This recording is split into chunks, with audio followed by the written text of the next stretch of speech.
There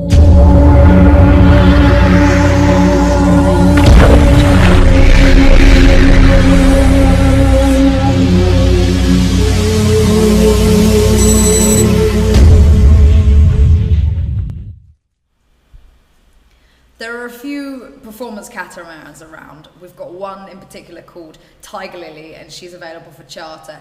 These, I can't even describe, they're all carbon fiber and Kevlar, and they're really, if you like to geek out on performance vehicles, then this is the yacht for you.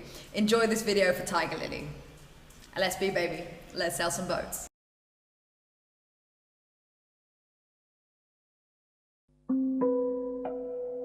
This was no ordinary boat test. Gazelle is a 66-foot carbon catamaran customised both for private and charter use and decked out for world cruising. We boarded her in Nassau, Bahamas, and spent 4 days exploring what I quickly discovered to be some of the world's finest shoal waters. The Exuma Cays are flanked by shallow banks to the west that exclude most large keel boats, but with dagger boards and rudders raised, we could still navigate in 4 feet of water. With barely a zephyr to disturb the surface, we were immediately outpacing single-figure wind speeds, this despite being laden down to over 20 tons with all the toys for liveaboard cruising. Astonishing speed is one of many USPs we soon discovered.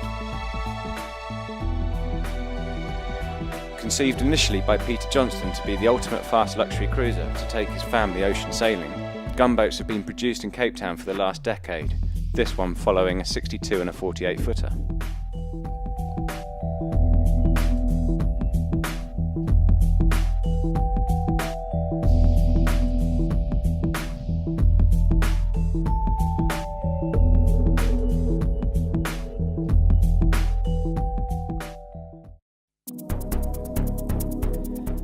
Our second day aboard gifted us with ideal testing conditions.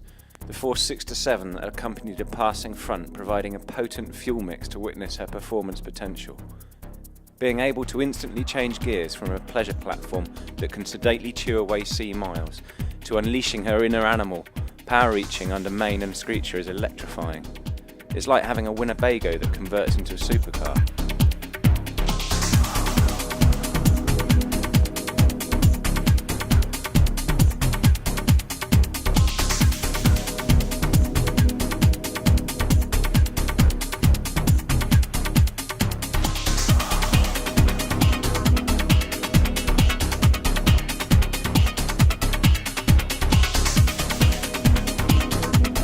Cruising at over 20 knots for a sustained period until the adrenaline bubbles over and you get lightheaded, or in my case, grin and giggle somewhat hysterically, was truly something to treasure.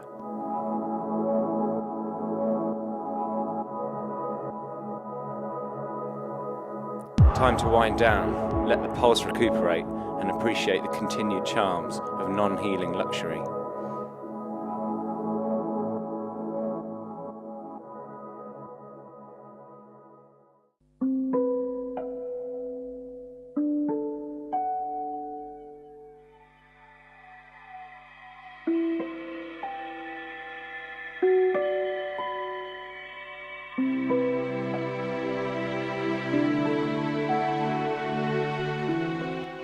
All meals were taken on the spacious aft deck, which links seamlessly into one large open-plan saloon, galley and navigation area, with companionway steps down to 4 queen-size ensuite cabins.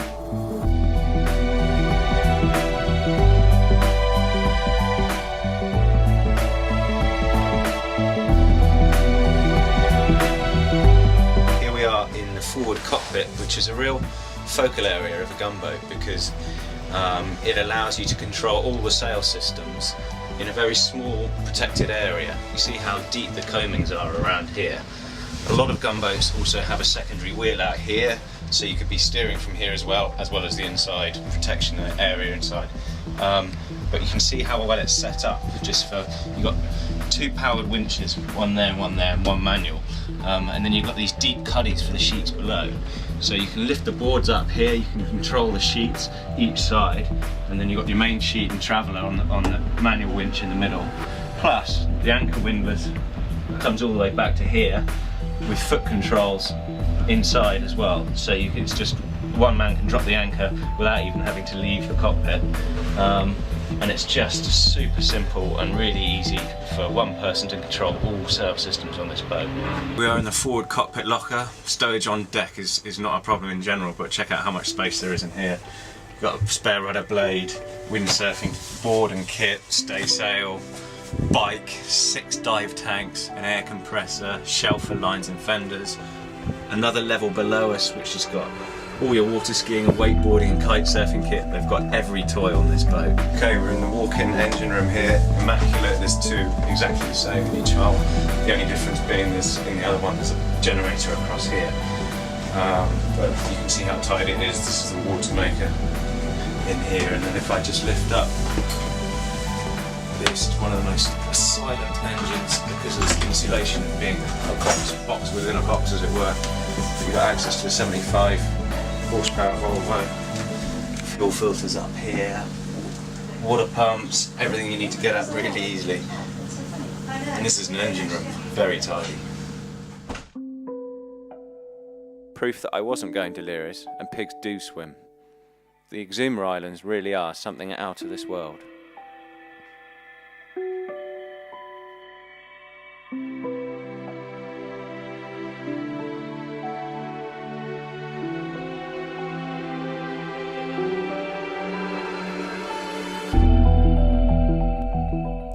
With the big red asymmetric or screecher sail up, the 66 can average 13 to 15 knots under autopilot.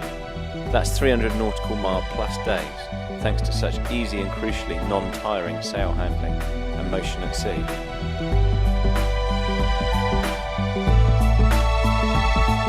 When she starts to lift a hull, you know you're really trucking along at speeds that'll embarrass pretty much anything else out there.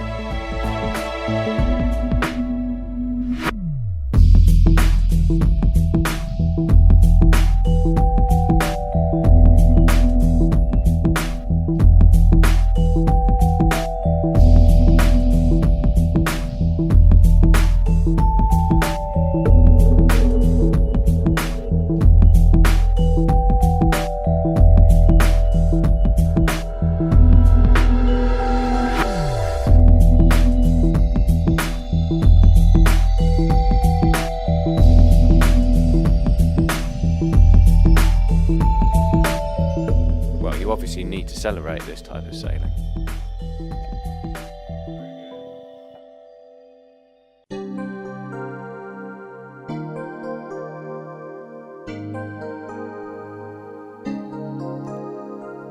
Tiptoeing through one of the many tight, shallow cuts that splits this chain of islands, we were spat out into the deep blue Atlantic side.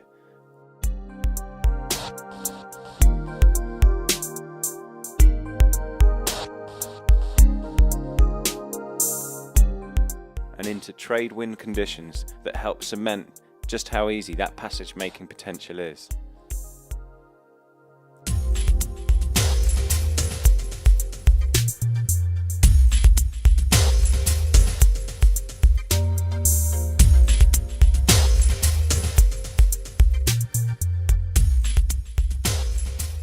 Swimming around the striking Lamborghini gold metallic hulls and razor-sharp bows of Gazelle at anchor on our final evening, one main downside of gunboats did occur to me. They make every other boat seem kind of, well, ordinary.